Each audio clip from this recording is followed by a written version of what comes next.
Ieri l'altro c'era un post dove una persona ha detto sto facendo le carte per il porto d'armi, era una donna. La cosa strana è che anche altre donne sotto dicevano spiegami come fare che lo faccio anch'io.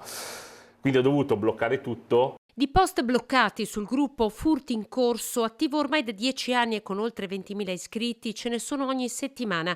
A farlo è lui, Christian Demma, il presidente.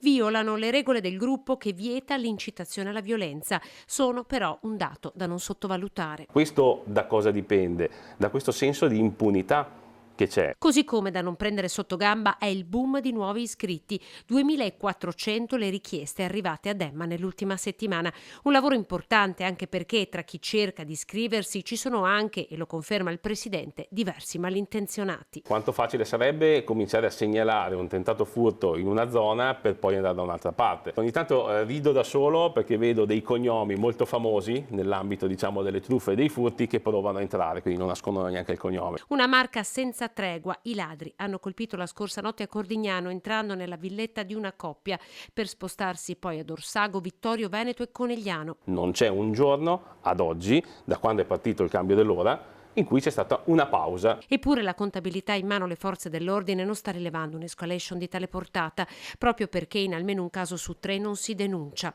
A Cordignano il sindaco Roberto Campagna ha annunciato pattuglie serali della polizia locale in collaborazione con l'Arma dei Carabinieri.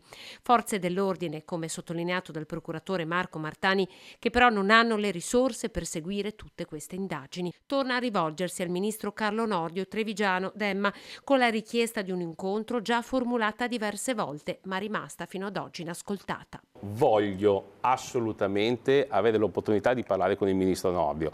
Il gruppo è di più di 20.000 persone e non è possibile, secondo me, non ascoltarci più. Il ministro Nordio, 2 minuti, 2 parole, perché così ci spiega perché non è possibile fare una certezza della pena in un momento del genere, dove la gente glielo chiede in ginocchio.